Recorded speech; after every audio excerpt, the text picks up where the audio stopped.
Awalnya terasa seperti simpul, lalu sebuah beban, sebuah mantel yang berat. Sekarang rasanya seperti tangan.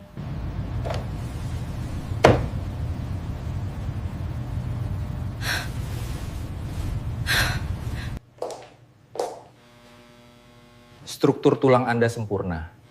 Tidak ada saraf yang terjepit. Secara ilmiah, tidak ada penjelasan untuk gejala Anda. Semuanya terlihat normal. Secara medis, tidak ada yang salah. Mungkin hanya stres karena pekerjaan. Tapi ini sakit, Dok. Rasanya berat, sangat berat. Saya beri resep vitamin. Coba istirahat. Kurangi beban pikiran Anda.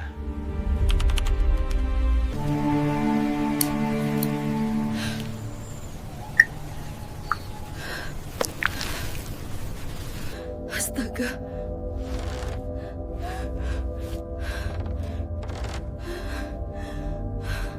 Kenapa, Nek? Sakit sekali. Ini bukan pegal biasa, Nak. Maksud Nenek, ada yang menumpang di pundakmu.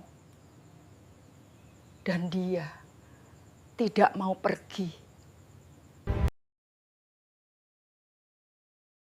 Rasanya seperti ada batu besar yang diikatkan di tengkuku, menarik kepalaku ke belakang dengan paksa. Namun di saat yang sama, menekan pundakku hingga rasanya tulang-tulang selangka ini hendak remuk.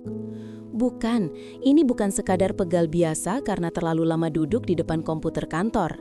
Aku tahu rasanya kelelahan bekerja, dan rasanya tidak seperti ini. Ini berbeda. Jam dinding di kamar kosku menunjukkan pukul 2 dini hari. Suasana hening, hanya terdengar deru halus kipas angin yang berputar malas di langit-langit.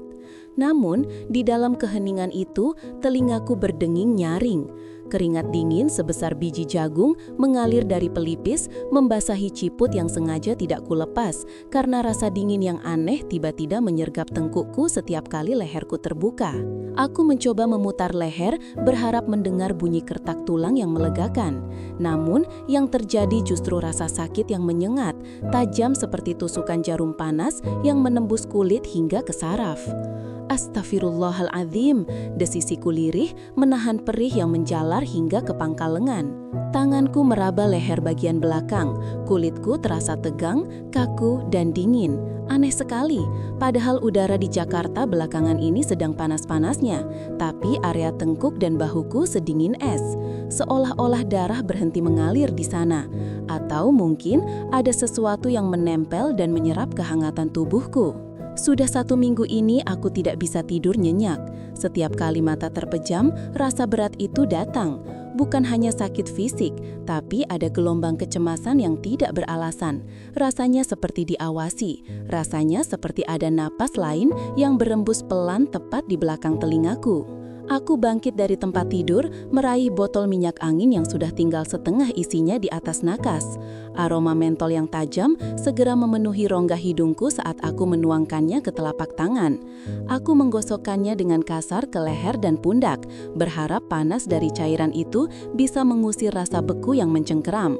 Tapi nihil, kulitku terasa baal. Panas minyak angin itu hanya terasa di permukaan, sementara di daging bagian dalam, rasa dingin dan berat itu tetap bercokoh-kokoh. Ya Allah, sembuhkanlah, rapalku berulang kali, mencoba menguatkan hati.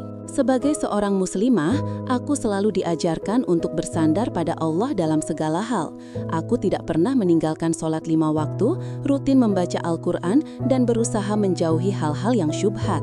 Namun, rasa sakit ini mulai menggerogoti kekhusyuanku. Kemarin, saat sholat maghrib, ketika aku hendak bangkit dari ruku, rasanya ada tangan tak kasat mata yang menahan punggungku tetap membungkuk. Berat sekali. Napasku sesak, seolah paru-paruku dihimpit. Aku harus memaksakan diri sekuat tenaga hanya untuk kembali berdiri tegak. Dan saat sujud, ya Tuhan, saat sujud rasanya kepalaku ditekan ke lantai, seolah bumi ingin menelanku bulat-bulat. Ketakutan itu nyata. Ketakutan bahwa aku sedang tidak sendirian di dalam tubuhku sendiri. Aku menatap pantulan diriku di cermin lemari pakaian. Wajahku pucat, lingkaran hitam di bawah mata semakin jelas. Aku terlihat seperti orang sakit, atau lebih buruk lagi, seperti orang yang kehilangan cahaya hidupnya. Kamu harus pergi ke sana, Syah, bisikku pada diri sendiri. Sebuah keputusan yang sebenarnya sudah kuragukan berhari-hari. Saran itu datang dari Butari, rekan kerja senior di divisiku. Saat melihatku meringis kesakitan memegangi leher 2 hari lalu, ia mendekat dan berbisik dengan nada serius.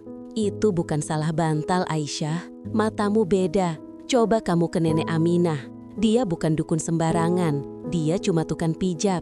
Tapi tangannya bisa merasakan apa yang dokter tidak bisa diagnosa. Awalnya aku menolak. Aku takut jatuh ke dalam kemusyrikan. Tapi Butari meyakinkan bahwa Nenek Aminah hanya memijat dan membacakan doa-doa selamat. Tidak ada ritual aneh-aneh. Dan malam ini, dengan rasa sakit yang semakin menjadi-jadi, hingga membuatku ingin menjerit, pertahananku runtuh. Logika medis sudah kucoba. Obat pereda nyeri, kompres hangat, peregangan, tidak ada yang berhasil. Mungkin ini memang bukan ranah medis. Keesokan sorenya, sepulang kerja, aku tidak langsung pulang ke kos.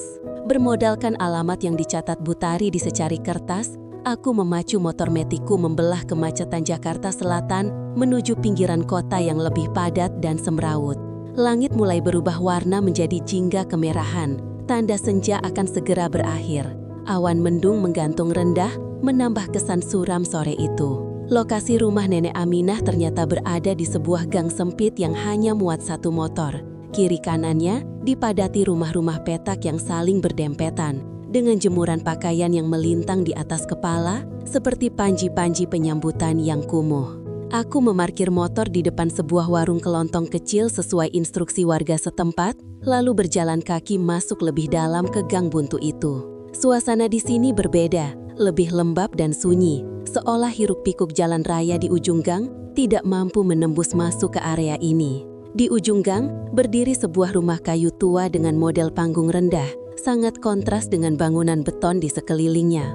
Halamannya rimbun oleh tanaman obat, jahe, kunyit, sirih, dan pandan wangi. Aroma tanah basah dan rempah-rempah langsung menyergap indera penciumanku. Jantungku berdegup kencang, rasa sakit di leherku tiba-tiba berdenyut hebat, seolah memprotes kedatanganku ke tempat ini. Tengkukku merinding, bukan karena dingin, tapi karena insting purba yang memperingatkan adanya bahaya, atau mungkin perlawanan. Assalamualaikum. Suaraku terdengar ragu saat mengetuk pintu kayu yang catnya sudah mengelupas itu. Hening sejenak, tidak ada jawaban. Aku hendak mengetuk lagi ketika terdengar suara langkah kaki berat dari dalam. Lantai papan berderit, krit, krit, menyayat kesunyian. Pintu terbuka perlahan. Di sana, berdiri seorang wanita tua dengan tubuh bungkuk namun sorot mata yang tajam luar biasa. Rambutnya yang memutih digelung sederhana dan ia mengenakan kebaya kutu baru lusuh dengan kain batik. Wajahnya dipenuhi kerutan, peta kehidupan yang panjang dan mungkin penuh misteri.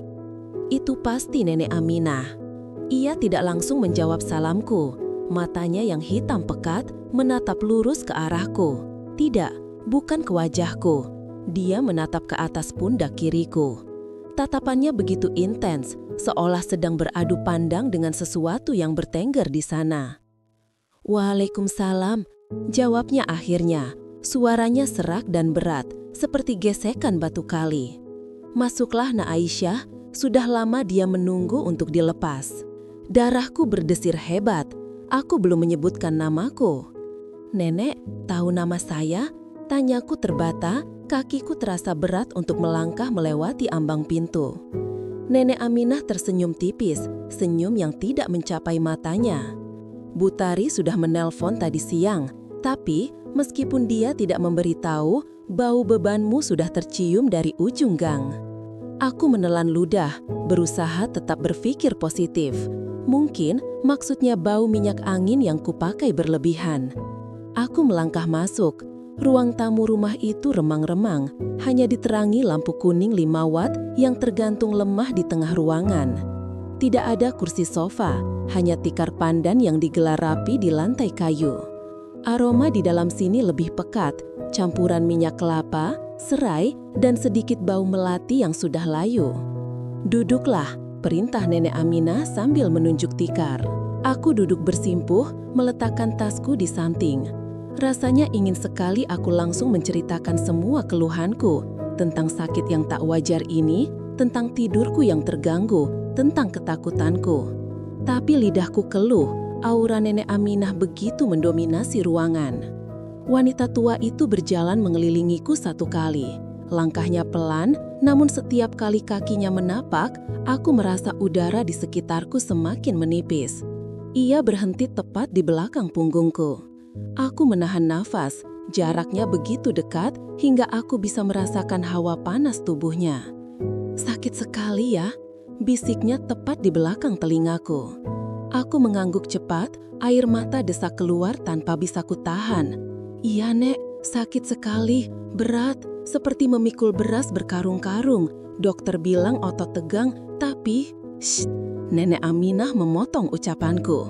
Tiba-tiba, tangan keriputnya menyentuh tengkukku.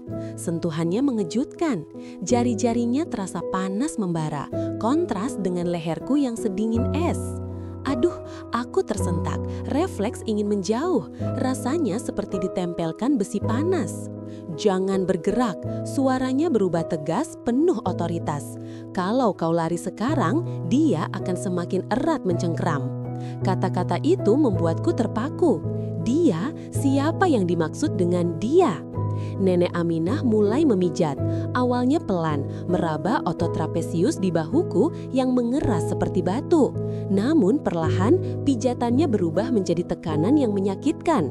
Jemarinya seolah berusaha mengurai simpul mati di bawah kulitku. Tapi anehnya, setiap kali dia menekan titik tertentu di pangkal leher, aku mendengar suara. Bukan suara Nenek Aminah, dan bukan suara dari luar rumah. Suara itu terdengar seperti geraman halus, rendah, basah, dan berasal dari dalam tubuhku sendiri, atau mungkin dari sesuatu yang menempel padaku. Gerah. "Nek, suara apa itu?" tanyaku panik, mataku melirik ke sana kemari. Nenek Aminah tidak menjawab. Ia justru menekan jempolnya kuat-kuat ke cekungan di antara leher dan pundak kiriku. Rasa sakit yang luar biasa meledak.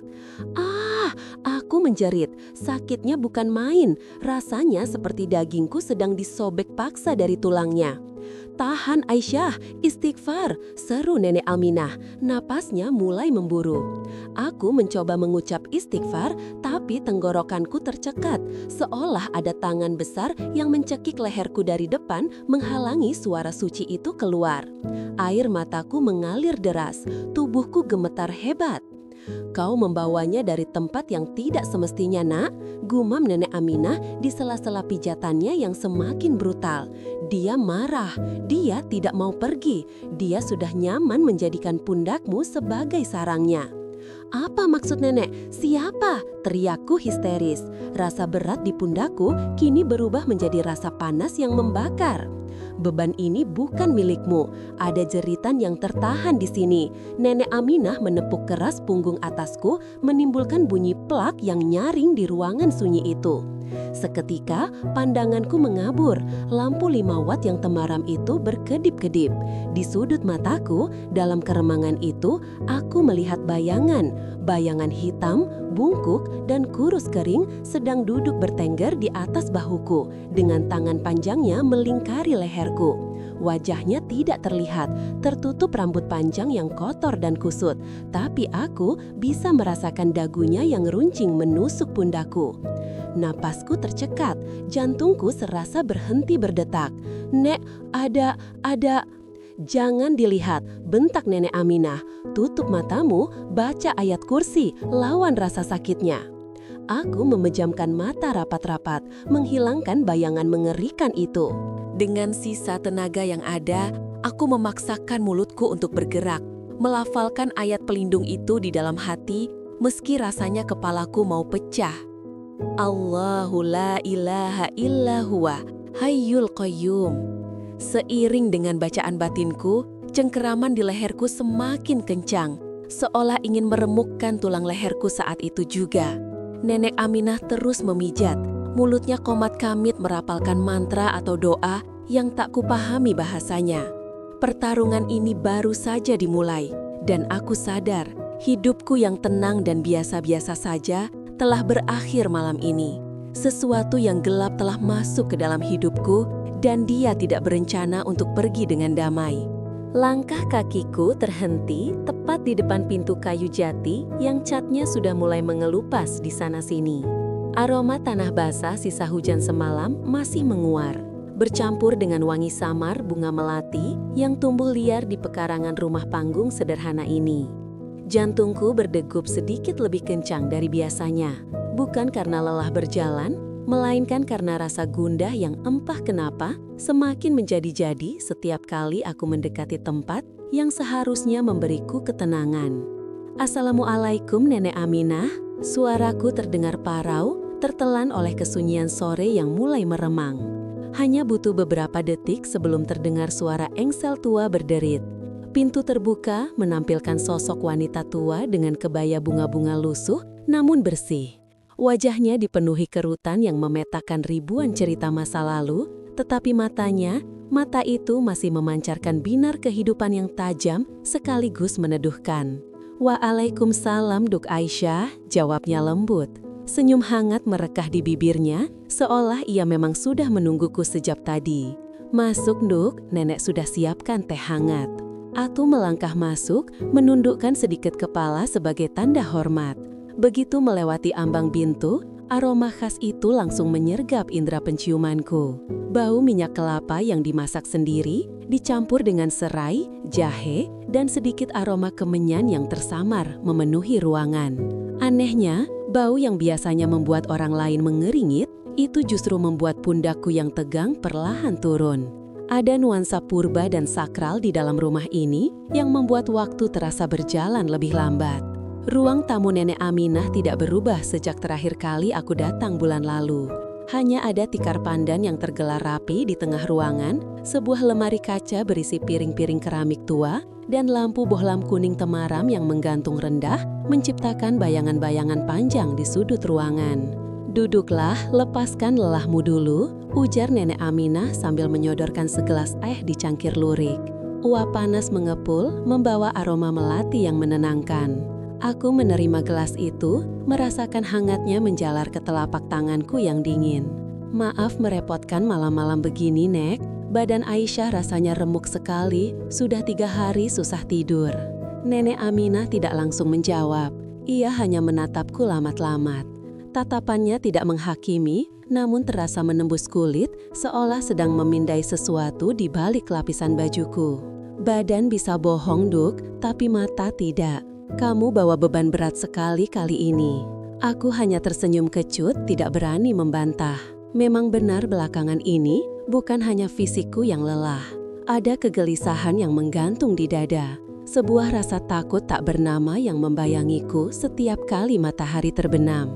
Ya sudah, ganti kainmu dulu. Berbaringlah, perintahnya lembut namun tegas. Setelah mengganti pakaianku dengan kain batik panjang yang disediakan nenek, aku merebahkan diri di atas tikar pandan. Tekstur tikar yang sedikit kasar di kulit punggungku justru terasa nyaman, mengingatkanku pada masa kecil. Nenek Aminah duduk di sampingku, menuangkan minyak kurut racikannya ke telapak tangan. Suara gesekan kedua telapak tangannya terdengar ritmis, menciptakan hawa panas sebelum menyentuh kulitku. Bismillah, bisiknya pelan. Sentuhan pertama Nenek Aminah di telapak kakiku terasa menyengat. Jemarinya yang keriput ternyata memiliki kekuatan yang luar biasa. Ia menekan titik-titik tertentu yang membuatku meringis menahan sakit. Namun sedetik kemudian, rasa sakit itu berubah menjadi kelegaan yang luar biasa. Seolah-olah simpul-simpul saraf yang kusut di kakiku perlahan diurai satu persatu. Keras sekali betis munduk, banyak jalan di tempat yang salah ya? Tanyanya sambil terkekeh pelan, mencoba mencairkan suasana. Aku tertawa kecil, meski rasa nyeri masih menyengat. Kerjaan lagi banyak, Nek, harus wara-wari ke sana kemari. Nenek Aminah terus memijat naik ke arah paha, lalu memintaku telungkup untuk memijat punggung. Aroma minyak urut semakin kuat, memadati rongga dadaku. Suasana hening, hanya terdengar suara napas teratur Nenek Aminah dan desau angin yang sesekali menggoyangkan daun jendela. Rasa kantuk mulai menyerang, sebuah pertahanan tubuh yang akhirnya menyerah pada kenyamanan pijatan tangan tua itu. Namun, kedamaian itu perlahan berubah ketika tangan Nenek Aminah mencapai punggung atasku. Gerakan tangannya yang semula ritmis dan menenangkan, tiba-tiba melambat saat menyentuh area belikat. Atu merasakan jemarinya berhenti sejenak, menekan satu titik di antara tulang belikatku. Bukan tekanan yang menyakitkan, tapi ada sensasi aneh yang menjalar. Rasanya seperti ada aliran listrik statis yang dingin merambat dari titik sentuhnya, menyebar ke seluruh tulang belakangku. Bulu kuduku seketika meremang, bukan karena dinginnya udara malam, tapi karena respon insting yang tak bisa kujelaskan. "Nek," panggilku pelan, suaraku terdengar ragu. "Diam dulu, Nduk," bisiknya Nek Aminah. Suaranya terdengar lebih berat dari sebelumnya, kehilangan nada jenaka yang tadi ia tunjukkan. Tangan Nenek Aminah mulai bergerak lagi, kali ini menuju leher dan tengkuk. Di area inilah puncaknya. Saat ibu jari Nenek Aminah mengusap pangkal leherku, sensasi dingin itu berubah menjadi rasa berat yang menekan dada. Mataku yang tadi terpejam karena kantuk, kini terpejam karena rasa pusing yang tiba-tiba menghantam. Dalam kegelapan di balik kelopak mataku, aku melihat kilasan-kilasan bayangan abstrak, warna merah, hitam, dan abu-abu berputar-putar. Telingaku berdengung, seolah menangkap frekuensi suara yang sangat rendah, seperti gumaman orang banyak di kejauhan. Aku ingin membuka mata, ingin bangun dan bertanya apa yang terjadi, tetapi tubuhku terasa kaku, seolah-olah aku sedang mengalami tindihan meski dalam keadaan sadar. Tangan Nenek Aminah di leherku terasa semakin panas, kontras dengan hawa dingin yang menjalar di dalam tubuhku. Nenek Aminah tidak lagi memijat otot-ototku, tangannya kini hanya menempel, diam di tengkuk dan bahu kiriku. Aku bisa mendengar napasnya berubah menjadi lebih dalam dan lambat. Ia mulai memejamkan mata, aku tahu itu meski aku tak melihatnya, karena aura di ruangan itu tiba-tiba berubah padat. Udara terasa lebih tipis, membuatku harus menarik napas lebih keras. Ada sesuatu yang sedang terjadi, ini bukan sekedar pijat urut biasa. Nenek Aminah sedang membaca sesuatu. Perlahan, rasa takut mulai merayap naik. Apakah aku sakit parah atau ada sesuatu yang salah dengan tubuhku? "Berat," desis Nenek Aminah. Suaranya terdengar seperti berbicara pada dirinya sendiri atau mungkin pada sesuatu yang tak kasat mata di ruangan itu. "Sudah berapa lama, Nduk?" Aku memaksakan diri untuk menjawab meski lidahku terasa keluh. "Apanya yang berapa lama, Nek? Pegalnya?" Nenek Aminah tidak menjawab pertanyaanku. Jemarinya kini mencengkram bahuku sedikit lebih kuat, seolah menahan sesuatu agar tidak lari. Aku merasakan getaran halus dari tangannya yang merambat ke tubuhku. Getaran itu membawa serta emosi yang bukan milikku, rasa sedih yang mendalam, amarah yang tertahan, dan rasa lapar yang purba.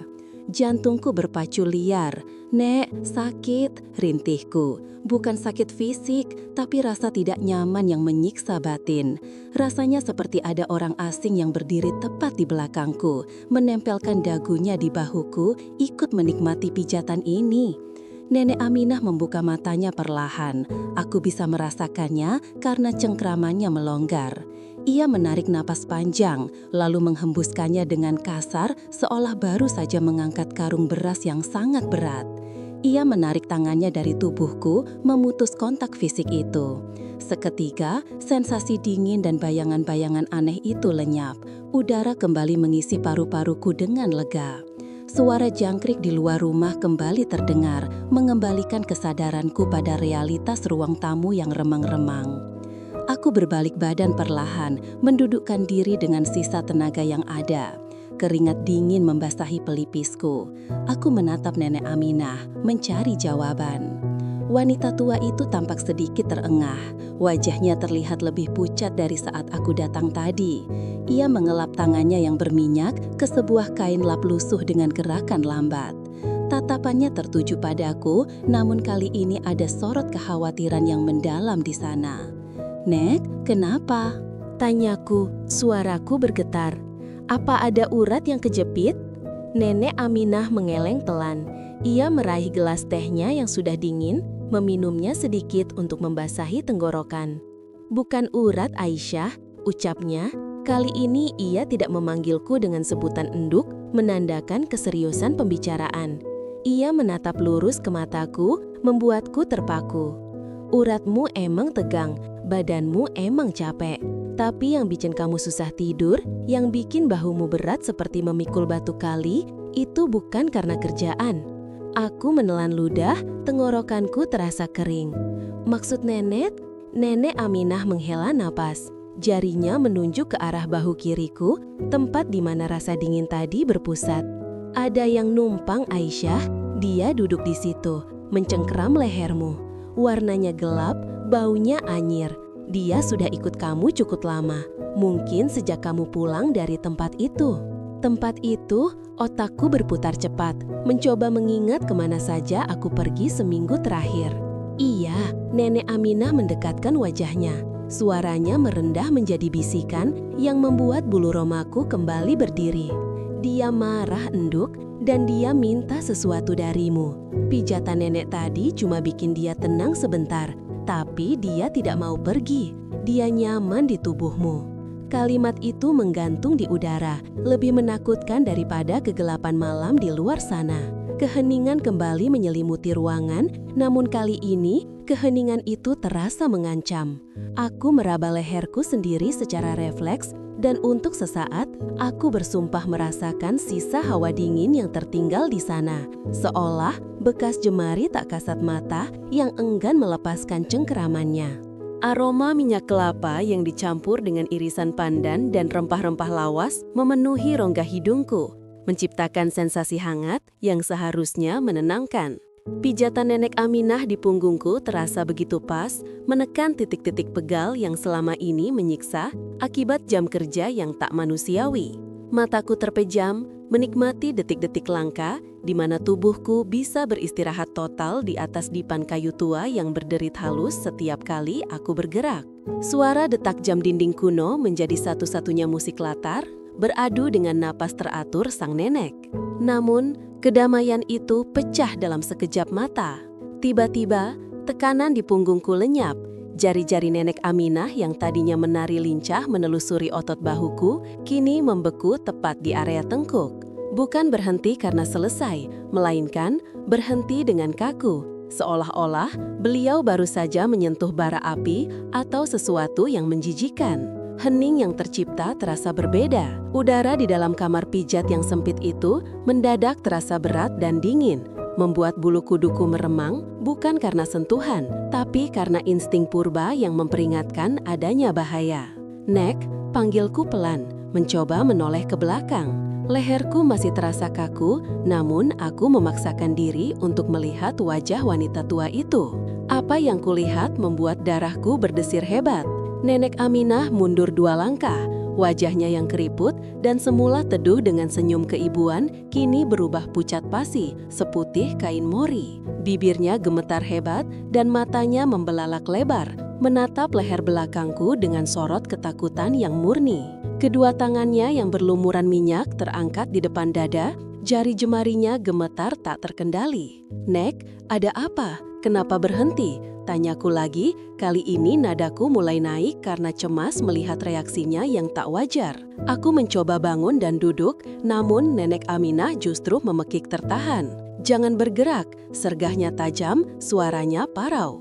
Ia menelan ludah dengan susah payah, matanya tak sedetik pun lepas dari tengkukku. Dengan suara berbisik yang syarat kepanikan, ia bertanya, kalimat yang keluar dari mulutnya bagaikan petir di siang bolong. Nak, siapa yang menanam jarum emas di leher Anda? Ini mencuri umur seseorang. Kalimat itu menggantung di udara, berputar-putar di kepalaku, namun gadal kupahami maknanya dengan segera.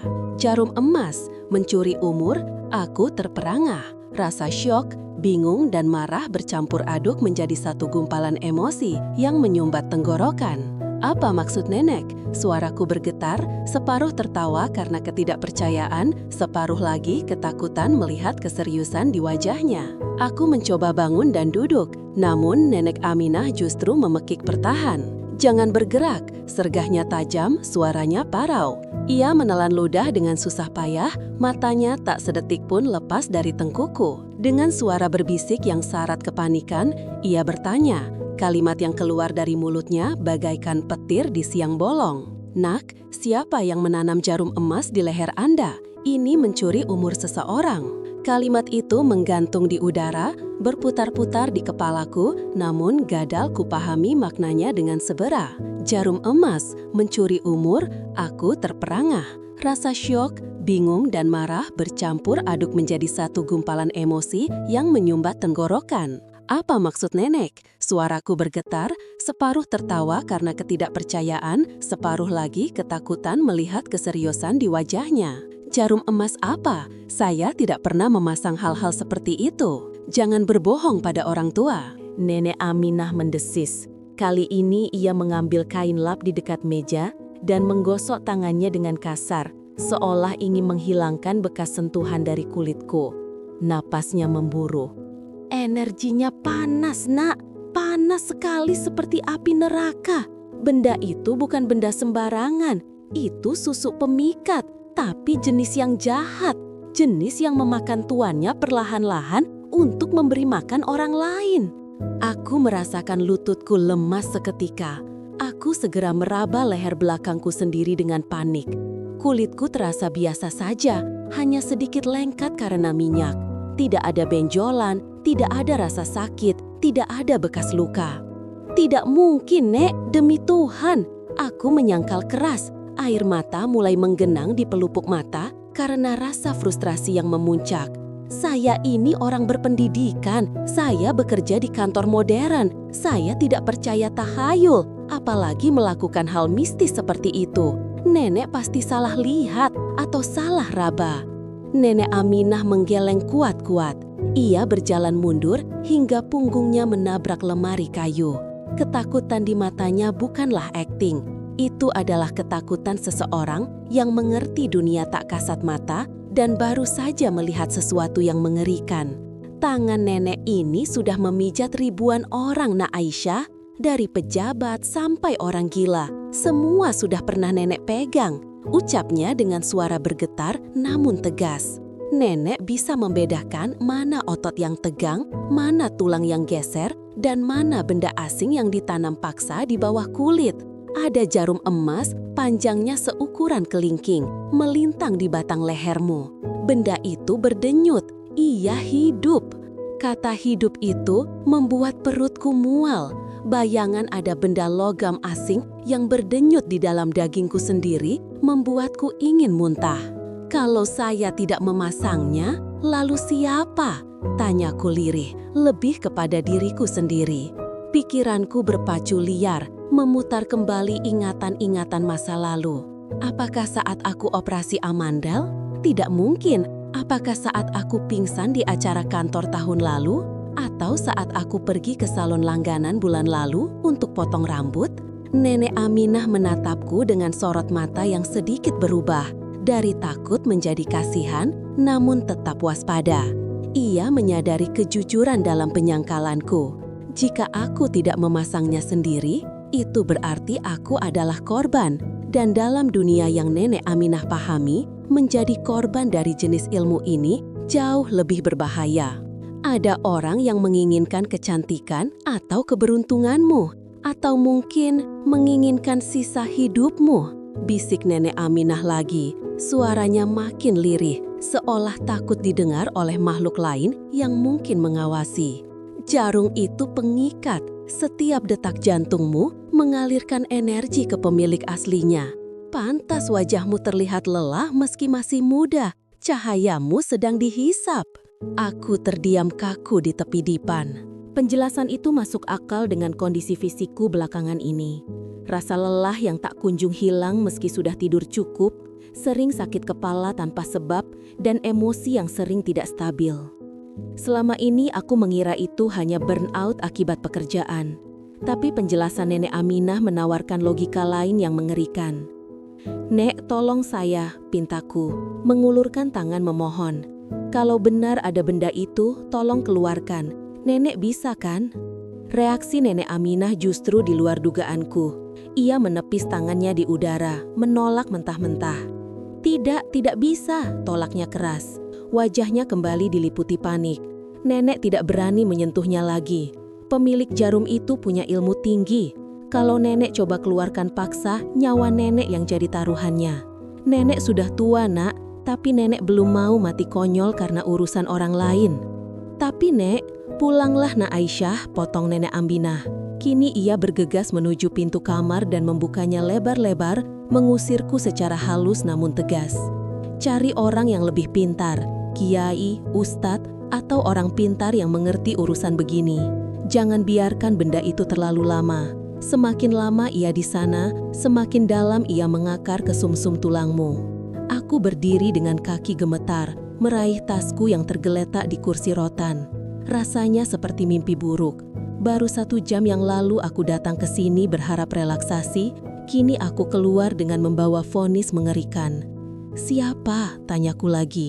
Suaraku tercekat di tenggorokan saat aku berdiri di ambang pintu. "Siapa kira-kira yang tega melakukan ini, Nek?" Nenek Aminah menatapku nanar. "Ingatlah siapa orang terdekatmu yang tiba-tiba terlihat semakin muda saat kau merasa semakin tua. Pikirkan siapa yang selalu memegang bahumu atau lehermu akhir-akhir ini." Beliau tidak menunggu jawabanku. Dengan gerakan cepat, Nenek Aminah menutup pintu rumahnya tepat di depan wajahku. Suara kunci diputar dari dalam terdengar nyaring, seolah mengunci segala teror di dalam. Atau mungkin mengunci dirinya agar terhindar dari kesialan yang kubawa. Aku berdiri terpaku di teras rumah kayu itu. Angin malam berhembus menusuk tulang, namun dinginnya tak sebanding dengan rasa dingin yang menjalar di tengkukku. Tanpa sadar, tanganku kembali meraba leher belakang. Di sana, di bawah lapisan kulit yang hangat, aku merasakan sensasi aneh untuk pertama kalinya. Bukan benjolan, melainkan denyutan halus yang tidak seirama dengan detak jantungku. Denyutan asing, denyutan parasit. Siapa? Wajah-wajah orang yang kukenal berkelebat di benakku. Teman kantor, sahabat, bahkan keluarga. Siapa yang tega mencuri hidupku? Dan yang lebih mengerikan, sudah berapa lama benda ini bersarang di tubuhku. Aku berdiri terpaku di teras rumah kayu itu. Angin malam berhembus menusuk tulang, namun dinginnya tak sebanding dengan rasa dingin yang menjalar di tengkukku. Tanpa sadar, tanganku kembali meraba leher belakang. Di sana, di bawah lapisan kulit yang hangat, aku merasakan sensasi aneh untuk pertama kalinya. Bukan benjolan, melainkan denyutan halus yang tidak seirama dengan detak jantungku. Denyutan asing, denyutan parasit. Siapa? Wajah-wajah orang yang kukenal berkelebat di benakku. Teman kantor, sahabat, bahkan keluarga. Siapa yang tega mencuri hidupku? Dan yang lebih mengerikan, sudah berapa lama benda ini bersarang di tubuhku. Malam itu, di bawah temaram lampu jalan yang berkedip-kedip, aku tidak hanya pulang membawa rasa takut. Aku pulang membawa kecurigaan pada setiap orang yang pernah tersenyum padaku. Dunia rasionalku runtuh, digantikan oleh realitas gelap di mana jarum emas bisa menjadi pembunuh paling sunyi. Langit sore tampak kelabu, seolah turut merasakan mendung yang menggelayut berat di dalam dadaku setelah meninggalkan pekarangan rumah Nenek Aminah. Angin yang berembus kencang menerpa wajahku saat aku memacu motor membelah jalanan desa yang mulai sepi, namun dinginnya udara tak sebanding dengan rasa dingin yang menjalar di tulang punggungku. Ucapan wanita tua itu berdengung di telingaku, berulang-ulang seperti kaset rusak yang memutar lagu kematian. Ada sesuatu di leher munduk, jarum emas sudah lama bersarang di sana. Aku menggelengkan kepala kuat-kuat, berusaha mengusir suara serak Nenek Aminah, tetapi gerakan itu justru memicu rasa sakit yang tajam di tengkuku. Rasanya seperti ada kawat panas yang ditarik paksa menembus daging. Aku memekik tertahan, tangan kiriku secara refleks meraba leher belakang, berharap menemukan luka atau benjolan. Namun, tidak ada apa-apa di sana. Hanya kulit yang halus, rata, dan dingin. Ketakutan itu mulai merayap naik, perlahan namun pasti, mencengkeram kewarasanku. Selama perjalanan pulang, aku merasa seperti orang asing di dalam tubuhku sendiri. Tubuh yang selama ini kurawat, kuncintai dan kujaga, ternyata menyimpan rahasia kelam yang tak pernah kuizinkan masuk. Bagaimana mungkin ada benda asing, sebuah jarum emas, tertanam di dalam dagingku tanpa aku menyadarinya? Logikaku berontak, meneriakkan bahwa semua ini hanyalah bualan mistis orang tua yang ingin menakut-nakuti anak kota sepertiku. Namun, rasa sakit ini terlalu nyata untuk dianggap ilusi. Sesampainya di rumah, aku membanting pintu kamar dan menguncinya rapat-rapat. Napasku memburu, seolah oksigen di ruangan ini mendadak menipis. Aku melempar tas ke sembarang arah dan langsung berlari menuju cermin besar di sudut kamar. Dengan tangan gemetar, aku menyibakkan rambut panjangku ke samping, memamerkan leher jenjang yang selama ini sering mendapat pujian. Aku mendekatkan wajah ke cermin, meneliti setiap inci kulit di area tengkuk dan bahu. Mataku mencari bekas jahitan, parut kecil, atau setidaknya tanda merah yang bisa menjelaskan rasa sakit ini.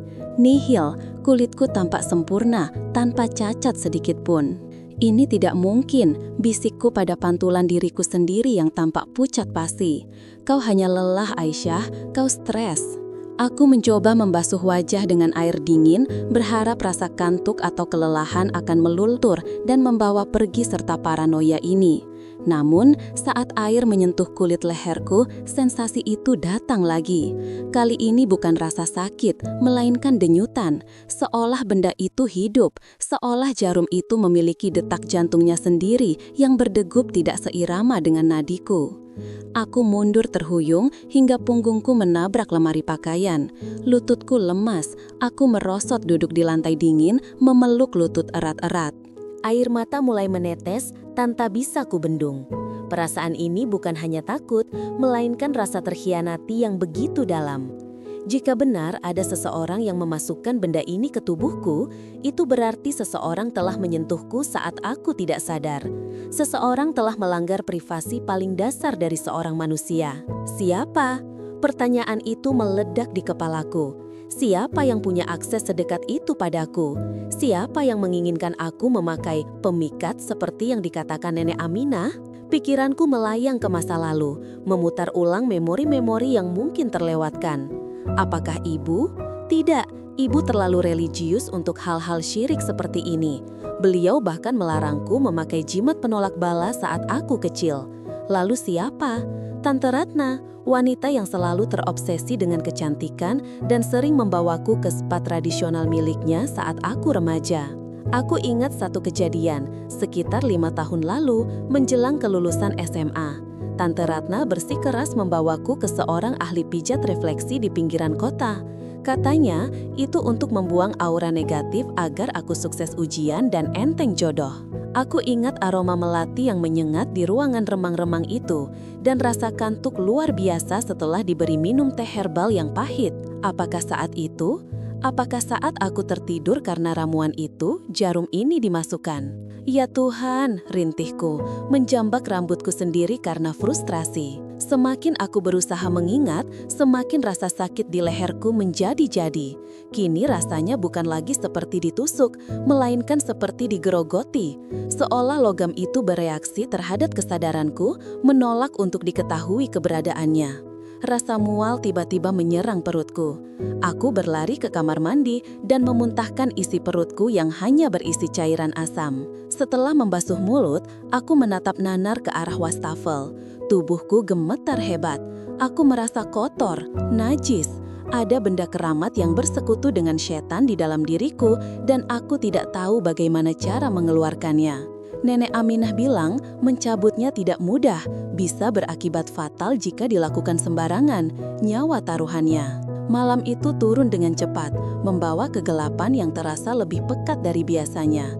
Aku tidak berani mematikan lampu kamar. Setiap bayangan yang tercipta dari perabot di kamarku terlihat seperti sosok yang mengintai. Aku berbaring di tempat tidur, tetapi mataku terpaku pada langit-langit. Tiba-tiba, ponselku bergetar di atas nakas, memecah keheningan yang mencekam. Nama Tante Ratna tertera di layar. Jantungku hampir copot. Kenapa dia menelpon malam-malam begini? Apakah ini kebetulan atau dia bisa merasakan bahwa aku sudah tahu? Dengan tangan berkeringat, aku menggeser tombol hijau. Halo, suaraku terdengar parau, jauh berbeda dari biasanya. Aisyah, sayang, kamu sudah tidur? Suara Tante Ratna terdengar riang, terlalu riang untuk malam yang kelam ini. Nada bicaranya yang manis, yang dulu selalu kuanggap sebagai bentuk kasih sayang, kini terdengar palsu dan berbisa di telingaku. "Belum, Tan, ada apa?" tanyaku, berusaha menahan getaran dalam suaraku. "Tidak ada apa-apa, Tante cuma tiba-tiba kepikiran kamu. Perasaan Tante nggak enak seharian ini. Kamu sehat-sehat saja kan? Kulitmu masih bersinar seperti biasa." Pertanyaan itu, kenapa dia menanyakan kulitku?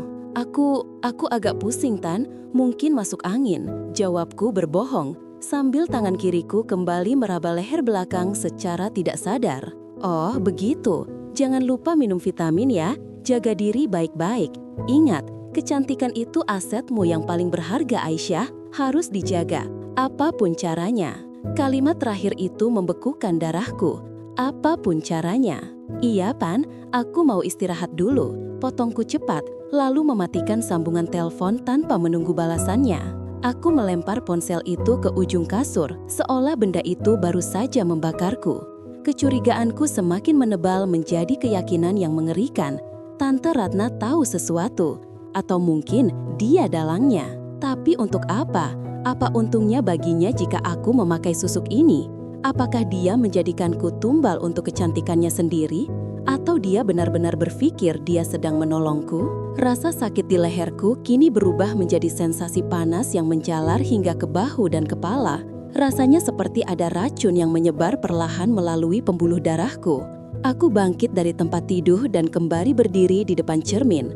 Kali ini, aku melihat sesuatu yang membuatku menahan napas. Di bawah kulit leherku yang tipis, tepat di area yang terasa paling sakit, terlihat sedikit tonjolan kecil yang berkedut samar, sangat samar. Hampir tak kasat mata jika tidak diperhatikan dengan seksama di bawah lampu terang. Benda itu bergerak, sedikit tapi pasti. Aku menyentuhnya dengan ujung jari telunjuk. Keras, itu bukan otot yang tegang, itu benda padat.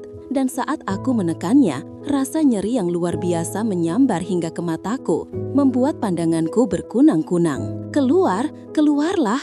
Teriakku histeris sambil mencakar kulit leherku sendiri. Kuku-kuku meninggalkan goresan merah di sana. Tetapi benda itu tidak bergeming. Ia tertanam kuat, seolah telah menyatu dengan daging dan urat sarafku. Rasa putus asa menyelimutiku. Aku sendirian di kamar ini, bergulat dengan musuh yang tidak terlihat namun nyata di dalam tubuhku. Bayangan wajah Nenek Aminah kembali muncul di benakku. Tatapannya yang penuh belas kasihan namun tegas. Dia satu-satunya orang yang tahu. Dia satu-satunya harapan yang kumiliki saat ini. Meskipun kata-katanya tadi sore membuatku lari ketakutan. Aku harus kembali padanya, besok. Tidak peduli betapa takutnya aku pada kenyataan yang akan dia ungkapkan selanjutnya. Aku tidak bisa hidup dengan penumpang gelap ini. Aku tidak mau hidupku dikendalikan oleh sepotong logam emas yang ditanamkan oleh tangan-tangan licik.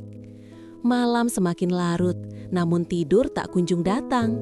Aku duduk meringkuk di sudut tempat tidur, membiarkan lampu tetap menyala terang, waspada terhadap setiap kedutan di leherku sendiri.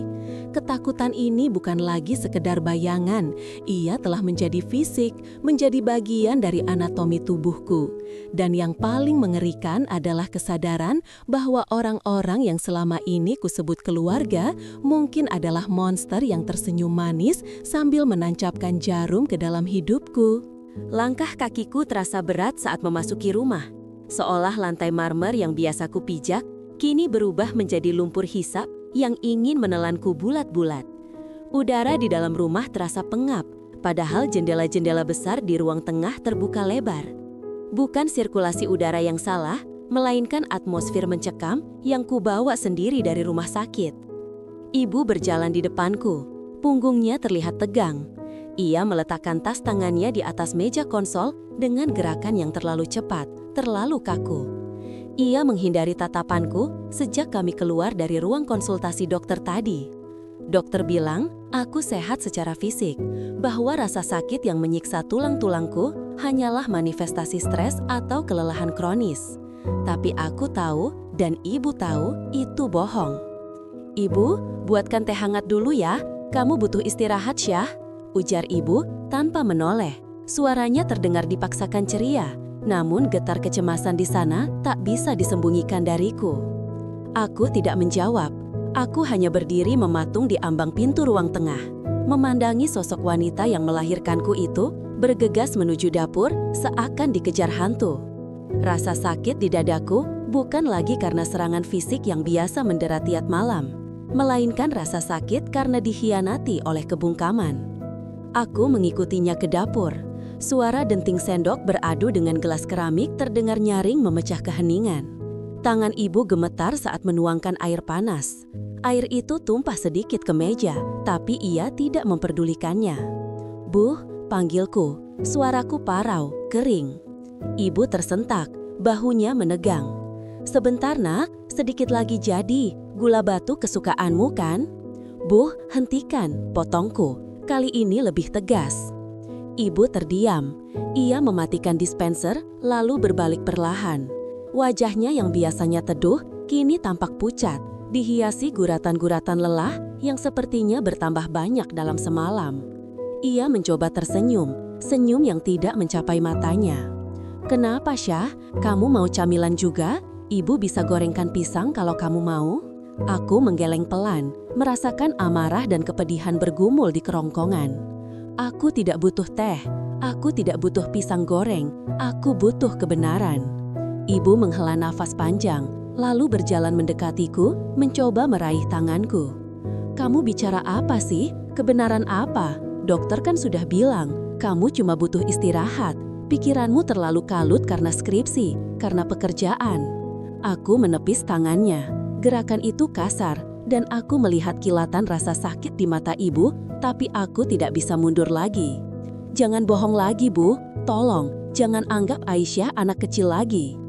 Aku melangkah maju, mempersempit jarak di antara kami, membiarkan lampu dapur yang terang menyorot wajahku yang tirus dan mataku yang cekung. "Lihat aku, Bu. Lihat anakmu ini. Apakah ini wajah orang yang cuma kelelahan? Apakah orang yang stres biasa akan merasa tulang-tulangnya seperti dipatahkan setiap jam 2 pagi? Apakah orang normal akan melihat bayangan-bayangan hitam berdiri di sudut kamar setiap kali rasa sakit itu datang?" Mata ibu membelalak, mulutnya sedikit terbuka, seolah ingin menyelah, tapi tak ada suara yang keluar. Aku melihat cara ibu dan bapak saling pandang setiap kali aku menjerit kesakitan. Lanjutku, suaraku mulai bergetar menahan tangis. "Aku melihat ketakutan di mata kalian, bukan ketakutan karena melihatku sakit, tapi ketakutan karena kalian tahu apa ini sebenarnya." "Aisyah, cukup," ibu berbisik, suaranya lemah. "Tidak, belum cukup," bentakku, air mata mulai mengalir di pipiku. Tadi di mobil, ibu berdoa. Ibu merapalkan sesuatu yang bukan doa biasa. "Aku mendengarnya, Bu.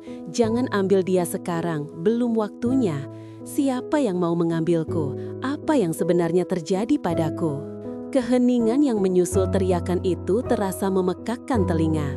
Hanya suara detak jam dinding di ruang tengah yang terdengar, seolah menghitung mundur sisa kesabaranku.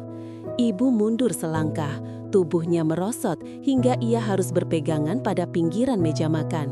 Pertahanannya runtuh, topeng ketenangan yang selama ini ia pakai retak seribu. Ia menatapku, dan untuk pertama kalinya, aku melihat sorot mata yang penuh dengan rasa bersalah yang begitu dalam. Rasa bersalah yang tampaknya telah ia pendam selama puluhan tahun. "Duduklah Aisyah," ucap ibu lirih nyaris tak terdengar. Aku tidak bergerak, katakan di sini saja. Ibu menggeleng lemah, air mata mulai menetes membasahi pipinya yang mulai keriput. Ini bukan sesuatu yang bisa dibicarakan sambil berdiri. Nanti kakimu sakit lagi. Perhatian kecil itu di tengah situasi sepanas ini justru membuat hatiku semakin perih. Dengan enggan, aku menarik kursi makan dan duduk berhadapan dengannya. Ibu menunduk, menatap tautan jemarinya sendiri di atas meja. Kamu benar, mulainya suaranya serak.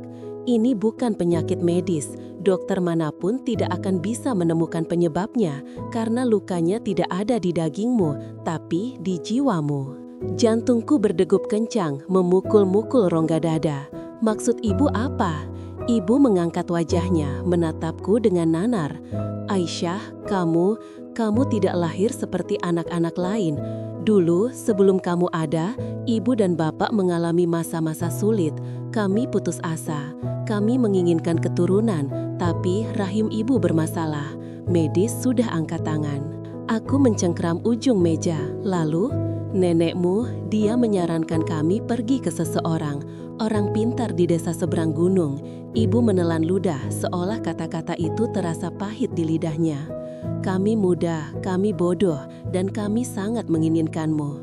Orang itu bilang dia bisa membantu, tapi ada syaratnya. Firasat buruk merayapi tengkukku, membuat bulu kuduku meremang. Syarat apa?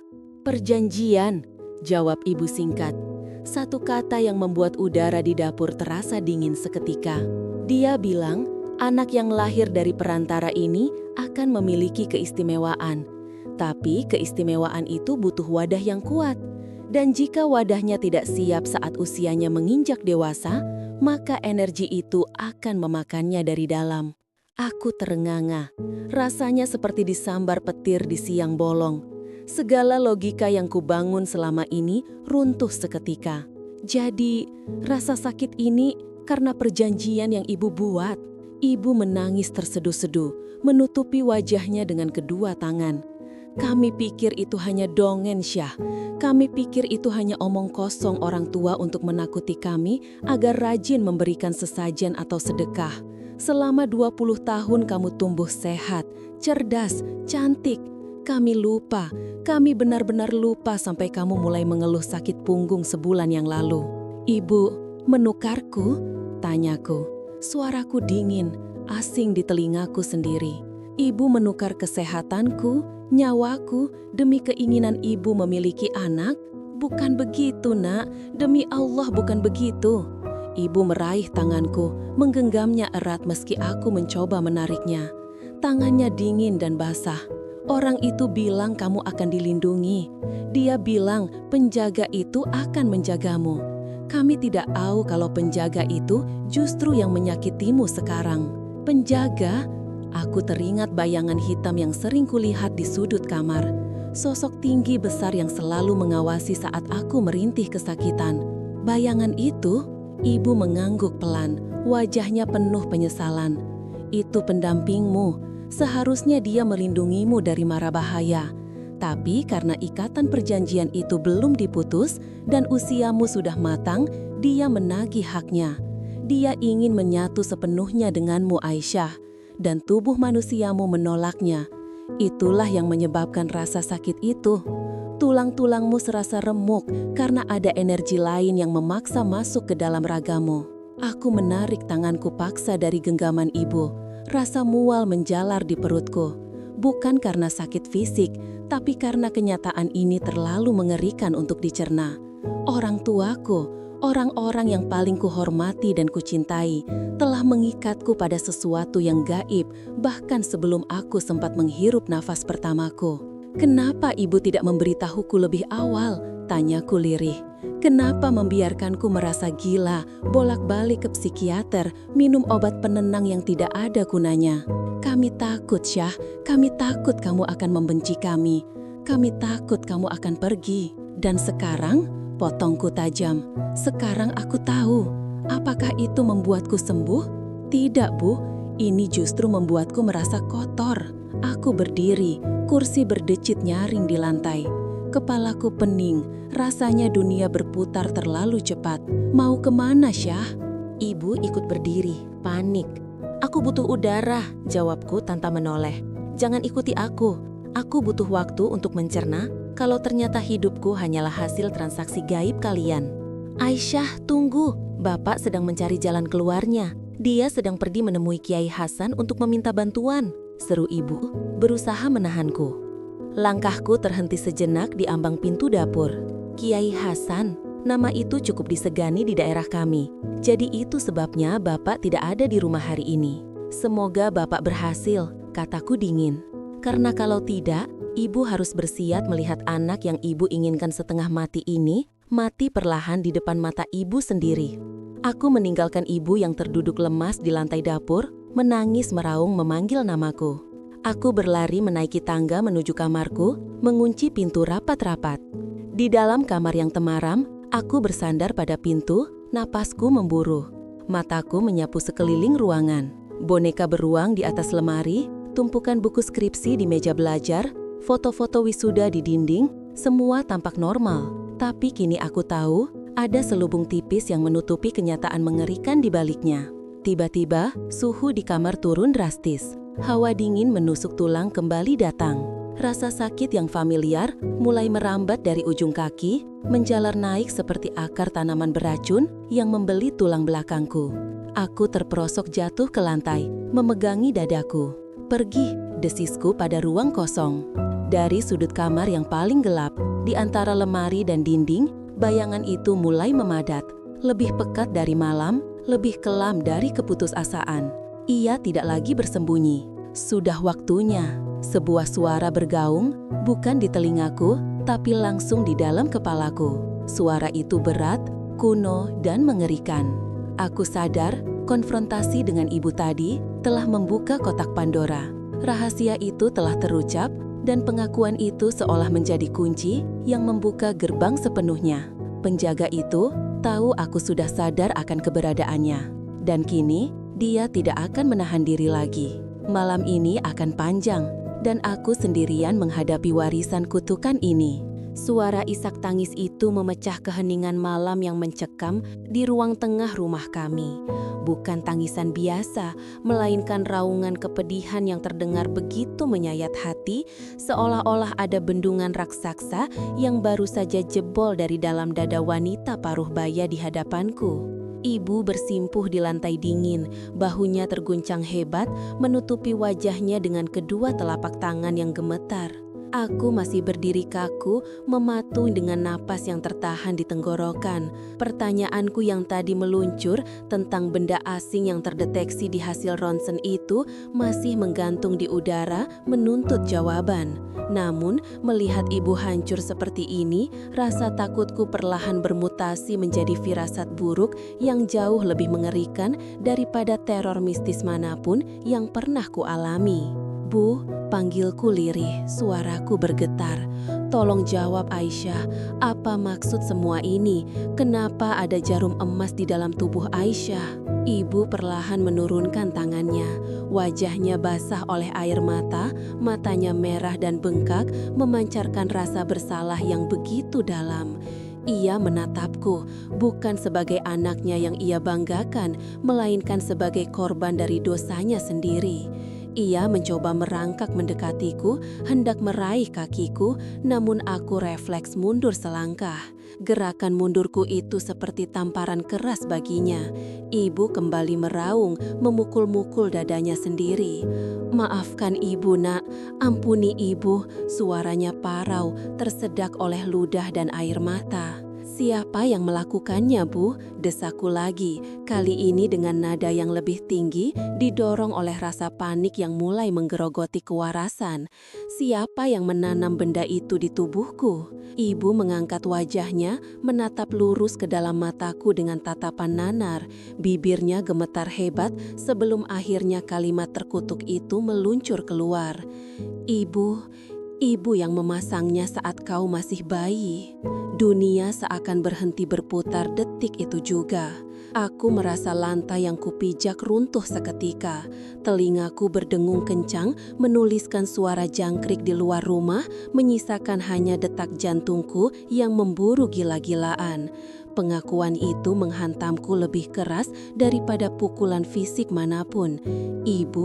Ibuku sendiri, wanita yang selama ini kuanggap sebagai malaikat pelindungku, tempatku pulang saat dunia terasa jahat, justru dialah dalang di balik semua keganjilan ini. Ibu, bercanda kan? Tanyaku dengan tawa hambar yang terdengar menyedihkan. Air mataku mulai menetes tanpa permisi. Nggak mungkin, ibu orang yang paling taat beribadah. Ibu selalu mengingatkanku untuk menjauhi syirik. Nggak mungkin ibu melakukan hal senista itu pada anak kandung ibu sendiri. Ibu menggeleng lemah, air matanya semakin deras mengalir membasahi pipi keriputnya. Ia tidak menyangkal, ia justru semakin menunduk mengakui kebenaran yang menghancurkan itu. Ibu kilaf, Aisyah. Ibu takut. Takut apa? Teriakku histeris, emosiku meledak. Rasa sakit di hatiku terasa begitu nyata, seolah ada tangan tak kasat mata yang meremas jantungku hingga remuk. Apa yang ibu takutkan sampai tega menanam susuk di tubuh bayi yang tidak berdosa? Ibu terisak, mencoba menyusun kata-kata di antara tangisnya. Waktu kau lahir, kau begitu kecil, Aisyah. Kau sakit-sakitan. Orang-orang bilang kau tidak akan bertahan lama. Tetangga-tetangga mencibir, bilang kalau kau anak pembawa sial karena lahir sungsang.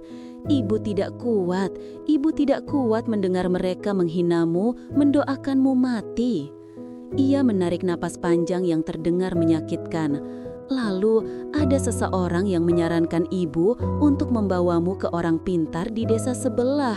Katanya dia bisa memagari dirimu agar kau sehat, agar kau kuat, dan agar kelak semua orang menyayangimu, agar tidak ada lagi yang berani menghinamu.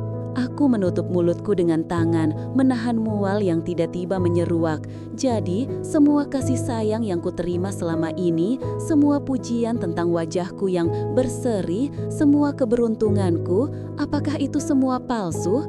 Apakah orang-orang menyukaiku karena aku Aisyah atau karena daya tarik magis dari jarum emas yang tertanam di dagingku?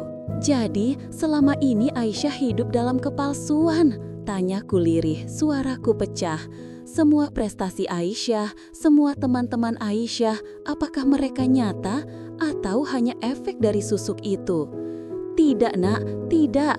Ibu mencoba bangkit, tangannya menggapai-gapai ke arahku. Kamu memang anak yang pintar, kamu cantik, itu semua dirimu. Susuk itu hanya apa? Potongku kasar, hanya perjanjian dengan setan. Ibu tahu kan itu dosa besar. Ibu tahu kan konsekuensinya? Pantas saja akhir-akhir ini aku merasa panas setiap mendengar adzan. Pantas saja aku sering mimpi buruk dikejar makhluk hitam. Ternyata ibu yang mengundang mereka masuk ke dalam tubuhku. Aku merasa jijik, bukan pada ibuku, tapi pada diriku sendiri. Aku meraba wajahku, leherku, bahuku. Di mana benda itu bersarang? Di mana jarum itu bersembunyi? Rasanya aku ingin merobek kulitku sendiri, mencungkil dagingku untuk mengeluarkan benda najis itu. Tubuhku terasa kotor, ternoda oleh ambisi dan ketakutan ibuku sendiri. Ibu akhirnya berhasil meraih tanganku. Kulitnya yang dingin bersentuhan dengan kulitku. Biasanya, sentuhan ibu adalah obat penenang bagiku. Tapi kali ini, aku merasakan aliran listrik yang menyengat, sebuah penolakan dari dalam jiwaku. Aku menyentakkan tanganku kasar, melepaskan genggamannya. Tubuh ibu terhuyung ke belakang, tatapannya penuh luka melihat penolakanku. Aisyah, jangan benci ibu, Nak. Ibu melakukan itu karena ibu sangat menyayangimu. Ibu tidak ingin kau menderita. Sayang, ulangku dengan nada sinis. Ini bukan kasih sayang, Bu. Ini egois. Ibu mengorbankan akidah dan keselamatan jiwa Aisyah hanya demi gengsi di mata tetangga. Ibu memasukkan penyakit ke dalam tubuh anak ibu sendiri. Aku mundur perlahan, menjauhi ibu yang masih bersimpuh di lantai. Ruang tengah yang biasanya hangat, kini terasa seperti penjara yang dingin dan gelap. Foto keluarga yang tergantung di dinding, potret aku dan ibu yang tersenyum lebar, kini terlihat seperti sebuah lelucon yang mengerikan. Senyum di foto itu, apakah itu senyumku atau senyum benda itu? Aisyah mau benda ini keluar, Bu, ucapku tegas, meski air mata terus mengalir membasahi pipi. Aisyah nggak peduli caranya. Aisyah nggak mau hidup dengan bantuan jin atau setan. Aisyah mau jadi manusia biasa. Ibu menunduk dalam-dalam. Orang pintar itu sudah meninggal 5 tahun lalu, Aisyah. Ibu tidak tahu cara mengeluarkannya. Jawaban itu bagaikan vonis mati bagiku. Kakiku lemas seketika. Aku jatuh terduduk di sofa, menatap kosong ke arah lantai. Jadi, aku terjebak dengan kutukan yang ditanamkan oleh ibuku sendiri seumur hidupku. Rasa kecewa itu begitu dalam hingga melampaui rasa marah. Aku merasa dikhianati oleh satu-satunya orang di dunia ini yang seharusnya melindungiku tanpa syarat. Kepercayaan yang kubangun selama 20 tahun runtuh dalam satu malam. Sosok ibu yang agung, yang selalu kulihat sebagai tiang agama di rumah ini, ternyata menyimpan rahasia kelam yang menyekutukan Tuhan. Ibu minta maaf, Aisyah. Ibu merangkak mendekat lagi, memeluk lututku. Kali ini aku tidak menghindar, tapi aku juga tidak membalas. Tubuhku terasa mati rasa. Aku membiarkan ibu menangis di pangkuanku, membasahi rokku dengan air mata penyesalannya. Namun, di dalam hatiku ada sesuatu yang retak dan tidak bisa disambung kembali. Hubungan kami telah cacat. Bayangan jarum emas itu terus menghantui pikiranku, berkilau jahat di balik lapisan kulitku, mengejek nasibku yang malang. Malam itu, di ruang tengah yang saksi bisu, aku menyadari satu hal yang menyakitkan. Monster yang paling menakutkan bukanlah hantu yang bersembunyi di kolong tempat tidur atau bayangan di sudut kamar, melainkan keputusan salah yang diambil atas nama cinta oleh orang yang paling kita kasihi. Dan sekarang, aku harus menanggung akibatnya, sendirian, dengan benda asing yang berdenyut di dalam tubuhku, seolah ikut tertawa mendengar pengakuan sang ibu yang telah menghancurkan hidupku. Hening itu mencekik. Bukan jenis keheningan yang menenangkan di sepertiga malam, melainkan kesunyian yang syarat dengan pecahan kepercayaan yang berserakan di lantai kamar. Aku duduk terpaku di tepi tempat tidur, sementara tanganku gemetar hebat saat meraba bagian belakang leherku. Kulit di sana terasa panas, berdenyut dengan irama yang tidak wajar, seolah ada jantung kedua yang berdetak liar di balik lapisan dagingku. Kenyataan itu menghantamku lebih keras daripada diagnosis medis manapun.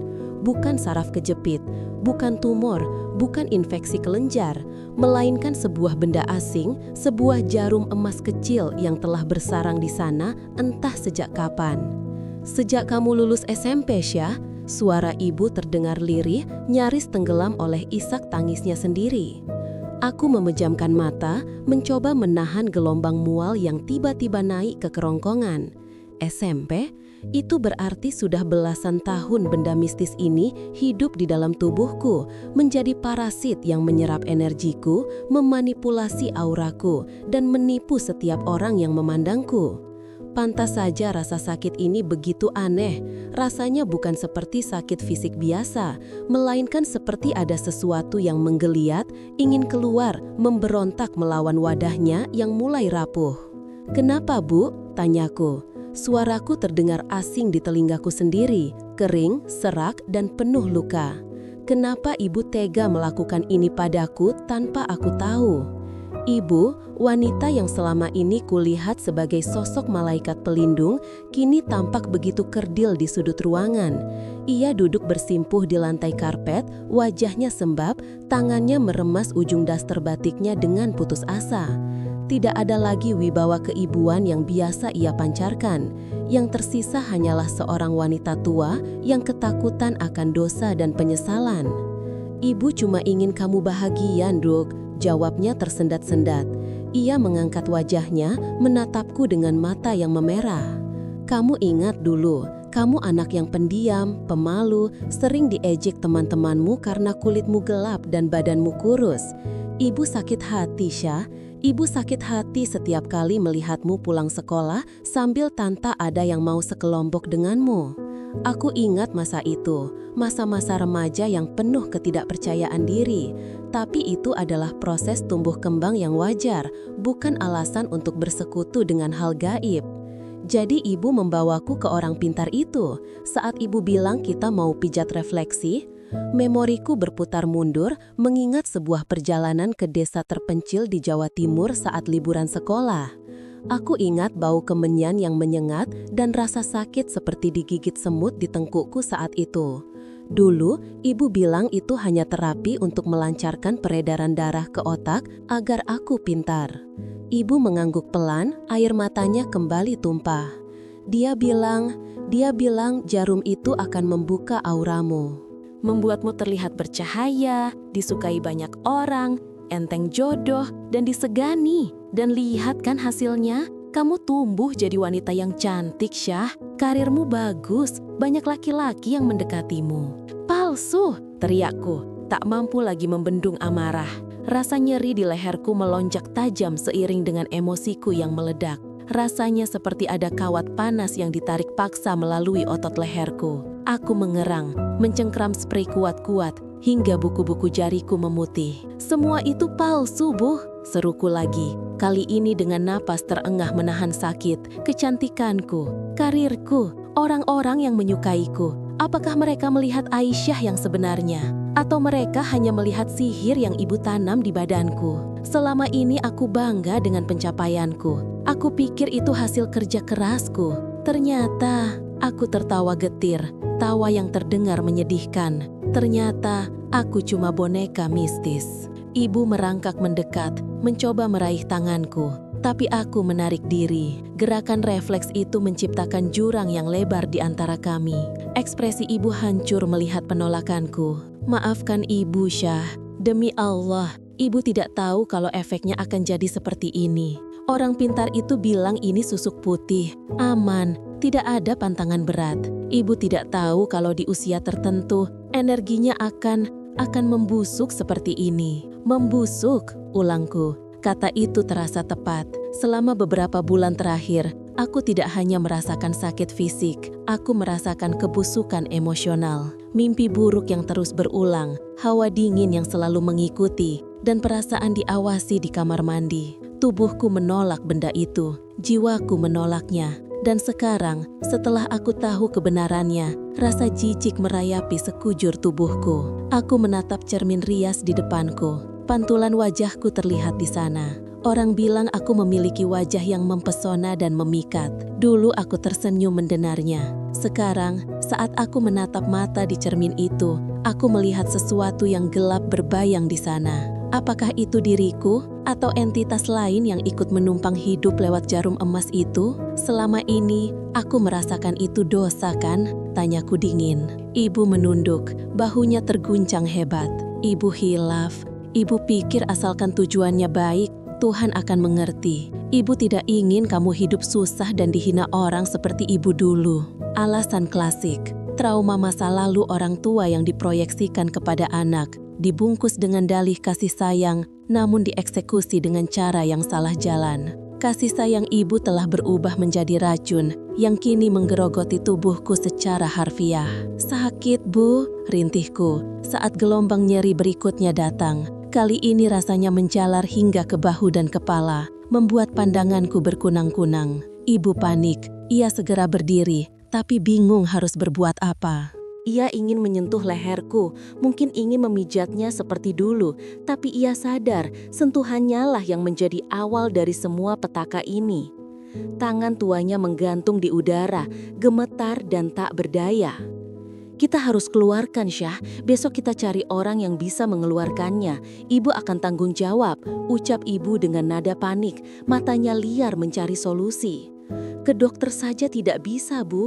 Dokter tidak melihat apa-apa di ronsen. Benda ini bersembunyi, kataku lemas. Energiku terkuras habis hanya untuk berdebat dan menahan sakit. Kita cari kiai, ustadz, atau siapapun yang bisa ruqyah. Ibu janji, Syah, ibu akan lakukan apa saja asal kamu sembuh. Ibu rela menanggung dosa ini asalkan anak ibu selamat. Aku menatap wanita yang melahirkanku itu. Rasa marahku masih menyala, tapi melihat kepanikan dan kehancuran di wajahnya, rasa iba perlahan menyusup masuk, bercampur aduk dengan kekecewaan. Ia adalah ibuku. Ia melakukan hal bodoh dan syirik. Ya, tapi ia melakukannya karena ia mencintaiku dengan cara yang sempit dan keliru. Namun, pengampunan tidak semudah membalikan telapak tangan. Ada jarak yang kini terbentang. Kepercayaan yang telah dibangun seumur hidup runtuh dalam satu malam. Aku merasa asing dengan tubuhku sendiri, dan kini aku merasa asing dengan ibuku. Aku mau istirahat, kataku pelan, membuang muka. Tolong tinggalkan aku sendiri. Tapi Syah, kalau sakitnya kambuh. Keluar, Bu, potongku tegas meski tanpa bentakan. Ibu terdiam. Ia memandangiku untuk beberapa detik, berharap ada celah baginya untuk memperbaiki keadaan malam ini juga. Namun ia sadar kehadirannya saat ini hanya menambah luka. Dengan langkah berat dan punggung yang semakin membungkuk, ibu berjalan menuju pintu. Sebelum ia menutup pintu, ia berbisik, "Maafkan ibu, Ndu, ibu sayang kamu." Pintu tertutup, klik. Aku sendirian lagi, tapi tidak benar-benar sendirian. Rasa panas di tengkukku kembali berdenyut, seolah merespons kesendirianku. Kini aku sadar, denyutan itu bukan sekadar sakit, itu adalah sinyal. Benda itu tahu bahwa aku sudah mengetahui keberadaannya, dan sepertinya dia tidak suka rahasianya terbongkar. Aku berjalan tertatih menuju kamar mandi, menyalakan keran air dingin dan membasuh wajahku berkali-kali. Air dingin itu tidak membantu memadamkan bara di leherku. Aku menatap leher belakangku lewat pantulan dua cermin. Kulit di sana tampak normal, mulus tanpa cacat. Tidak ada benjolan, tidak ada kemerahan, sempurna. Kesempurnaan yang menipu. Malam itu, aku tidak bisa tidur. Setiap kali aku memejamkan mata, aku membayangkan jarum emas itu bergerak perlahan di antara serat-serat dagingku, mendekati sumsum tulang belakang. Ketakutan akan kelumpuhan atau kematian konyol akibat benda mistis menghantuiku. Namun, yang lebih menyakitkan dari rasa fisik itu adalah lubang menganga di hatiku. Aku teringat semua pujian teman-teman kantor, tatapan kagum laki-laki yang pernah singgah di hidupku, hingga promosi jabatan yang kudapat dengan mudah. Semuanya terasa hampa. Aku merasa menjadi penipu ulung tanpa aku sadari. Identitasku sebagai Aisyah yang cerdas dan menarik kini terasa seperti topeng yang ditempelkan paksa oleh ambisi ibuku. Dampak dari perbuatan ibu tidak hanya merusak tubuhku, tapi juga menghancurkan fondasi harga diriku. Dan penyesalan yang ia tunjukkan, sedalam apapun itu, tidak bisa serta-merta mencabut jarum ini dan mengembalikan waktu. Aku meringkuk di bawah selimut, menahan isak tangis agar tidak terdengar oleh ibu yang kutahu pasti sedang berjaga di luar pintu kamarku. Malam ini panjang, dan rasa sakit di leherku adalah pengingat konstan bahwa ada harga mahal yang harus dibayar untuk sebuah kecantikan buatan. Besok, perjuangan sesungguhnya baru akan dimulai. Perjuangan untuk membuang kecantikan ini, dan mungkin menghadapi wajah asliku yang sebenarnya. Wajah yang selama ini disembunyikan ibu karena ia anggap tidak cukup layak untuk dunia. Pagi itu, langit tampak kelabu, seolah mencerminkan sisa-sisa kegelapan yang masih bergayut di sudut hatiku.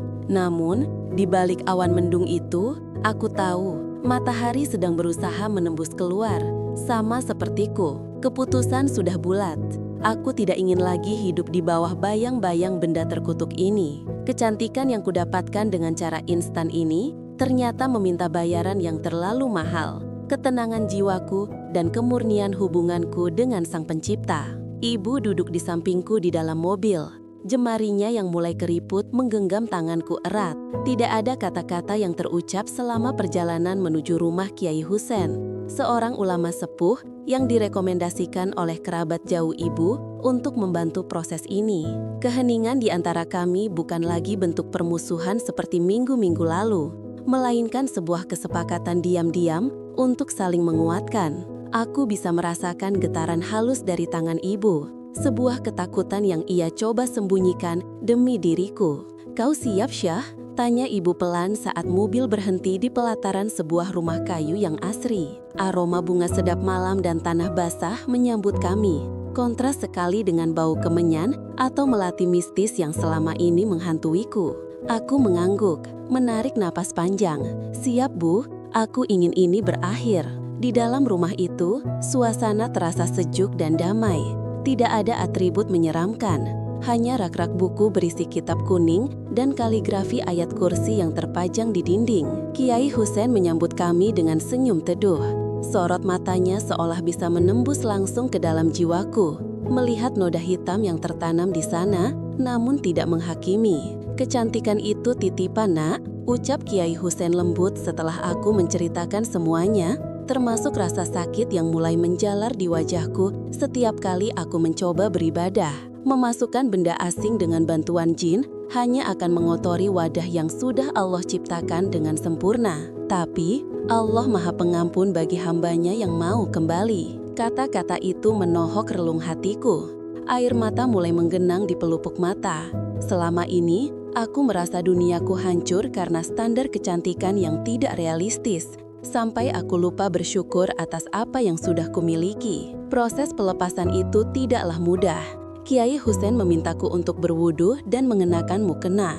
Ia duduk di hadapanku, membacakan ayat-ayat suci Al-Quran dengan suara yang bergetar namun tegas. Awalnya, aku merasa biasa saja. Namun, ketika lantunan ayat ruqyah mulai menggema, wajahku terasa panas. Bukan hangat yang nyaman, melainkan panas seperti disengat ribuan lebah. "Lawan Aisyah, istighfar," perintah Kiai Husein tenang. "Astaghfirullahaladzim," bisikku, suaraku parau menahan sakit. Rasanya ada sesuatu yang bergerak di bawah kulit pipiku, meronta ingin tetap tinggal. Benda itu, jarum emas itu, seolah memiliki nyawa dan enggan dilepaskan. Ia telah menyatu dengan daging, meminum energiku, dan memakan rasa percaya diriku. Rasa sakitnya luar biasa, membuatku ingin menjerit. Keringat dingin mengucur deras membasahi punggung. Tiba-tiba, bayangan masa lalu berkelebat. Saat-saat aku merasa tidak dianggap karena kulitku tak seputih teman-temanku, saat aku merasa kalah saing, dan saat tatapan kecewa ibu dulu menghantuiku. Semua rasa insecure itu menyeruak naik, mencoba meyakinkanku untuk berhenti. "Kalau ini dilepas, kau akan kembali menjadi Aisyah yang biasa saja, Aisyah yang tidak dilirik siapapun," bisik suara licik di kepalaku. Aku memejamkan mata rapat-rapat, melawan bisikan itu. "Tidak," batinku menjerit. "Aku lebih baik menjadi biasa saja tapi tenang, daripada cantik tapi tersiksa." "Keluarkan racun itu dari hatimu, Nak. Maafkan dirimu sendiri," suara ibu terdengar di sampingku. Ia menangis, membisikkan doa di telingaku. Kehadirannya memberiku kekuatan baru. Dengan satu tarikan napas panjang diiringi teriakan Allahu Akbar, aku merasakan sesuatu menyobek permukaan kulitku dari dalam. Perih yang tajam menyengat sesaat, lalu diikuti oleh sensasi dingin yang menyegarkan.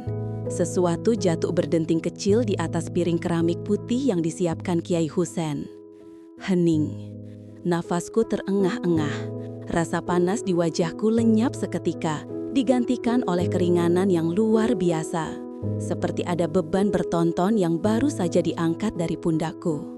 Aku membuka mata perlahan. Di atas piring itu tergeletak sebuah jarum emas yang sangat kecil, kini tampak hitam dan kusam, bersimbah sedikit darah. Benda sekecil itu telah menghancurkan hidupku begitu rupa. "Sudah selesai," ujar Kiai Husein, menyodorkan segelas air yang sudah didoakan. "Minumlah, itu hanya benda mati. Kekuatannya hilang saat kamu memutuskan untuk tidak lagi mempercayainya dan kembali pada Tuhan." Aku meneguk air itu dengan rakus, rasanya sejuk membasuh tenggorokan. Saat aku menoleh ke samping, ibu langsung memelukku erat. Tangisnya pecah, Tubuhnya terguncang hebat dalam pelukanku. "Maafkan Ibu, Aisyah. Maafkan Ibu," ratapnya di bahuku. "Ibu yang salah. Ibu yang selalu menuntutmu menjadi sempurna. Ibu lupa bahwa kebahagiaanmu lebih penting daripada penilaian orang lain. Ibu telah gagal melindungimu." Hatiku bergetar mendengar pengakuan itu. Selama ini, tembok tinggi yang memisahkan kami adalah ekspektasi. Ibu dengan keinginannya agar aku terlihat terpandang dan aku dengan ketidakmampuanku menolaknya. Hari ini, tembok itu runtuh. Aku mengusap punggung ibu, merasakan tulang-tulangnya yang mulai ringkih. "Aku sudah memaafkan Ibu. Kita sama-sama belajar, Bu." Aku juga salah karena mengambil jalan pintas. Aku tidak percaya pada diriku sendiri. Kami menangis bersama di ruangan itu, bukan tangisan kesedihan, melainkan tangisan pembersihan. Luka batin yang selama ini menganga, perlahan mulai bertaut kembali. Beberapa hari setelah kejadian itu, aku berdiri di depan cermin di kamarku. Bekas luka kecil di pipi tempat jarum itu keluar masih terlihat samar. Sebuah tanda peringatan abadi akan kebodohanku. Namun, saat aku menatap pantulan diriku, aku tidak lagi merasa jijik atau takut. Wajahku mungkin tidak sebersinar saat memakai susuk. Ada lingkar hitam samar di bawah mata, pori-pori yang terlihat, dan warna kulit sawo matang asliku. Tapi sorot mataku hidup. Tidak ada lagi kabut gelap yang menutupi pupilku. Senyumku terasa ringan, tidak kaku seperti topeng. Aku menyadari satu hal penting, kecantikan yang dipaksakan hanya akan menjadi penjara. Kecantikan sejati adalah ketika aku bisa menatap cermin dan tersenyum pada diriku sendiri tanpa perlu validasi dari sihir maupun manusia lain. Sore harinya, ibu mengetuk pintu kamarku. Ia membawa nampan berisi teh hangat dan pisang goreng kesukaanku. Pemandangan sederhana yang sudah lama hilang dari rumah ini. Dulu, ibu lebih sering sibuk mengomentari penampilanku atau menyuruhku memakai krim ini dan itu. Sekarang, ia hadir sebagai seorang ibu, bukan manajer kecantikan. "Boleh ibu masuk?" tanyanya ragu. "Tentu saja, Bu," jawabku sambil menggeser duduk di tepi kasur. Kami duduk bersisian, menyeruput teh hangat sambil memandang matahari terbenam dari jendela kamar. Langit berwarna jingga keunguan, begitu indah dan alami. "Kamu tahu, Syah," ibu memulai pembicaraan, matanya menerawang keluar jendela. "Saat melihatmu kesakitan kemarin, ibu sadar, tidak ada emas atau permata yang lebih berharga daripada melihatmu tersenyum tulus. Ibu janji, mulai sekarang, ibu tidak akan memaksamu menjadi orang lain." Aku meletakkan cangkir tehku dan meraih tangan ibu. "Terima kasih, Bu. Aku hanya ingin ibu bangga padaku karena prestasiku, karena kebaikanku, bukan karena wajahku." "Ibu bangga, Nak, sangat bangga. Kamu berani mengakui kesalahan dan memperbaikinya. Itu keberanian yang tidak dimiliki banyak orang," ucap ibu tulus, menatapku dengan pandangan yang dulu sangat kurindukan, pandangan penuh kasih sayang tanpa syarat. Malam itu, untuk pertama kalinya dalam berbulan-bulan, aku menggelar sajadah dengan perasaan yang benar-benar ringan. Tidak ada rasa panas, tidak ada bayangan hitam yang mengintip dari sudut ruangan. Saat keningku menyentuh lantai dalam sujud, aku menumpahkan segala rasa syukurku. Aku telah kehilangan kecantikan palsu itu, tetapi aku menemukan kembali jiwaku. Aku menemukan kembali ibuku. Dan yang paling penting, aku menemukan kedamaian yang selama ini kucari di tempat yang salah. Jalan menuju pemulihan ini mungkin masih panjang. Bekas luka di pipi ini akan sembuh, tapi pelajaran yang didapat akan membekas selamanya. Bahwa cahaya yang paling terang bukanlah kilauan emas di bawah kulit, melainkan cahaya hati yang bersih dari rasa iri dan kepalsuan. Aku, Aisyah, akhirnya benar-benar pulang.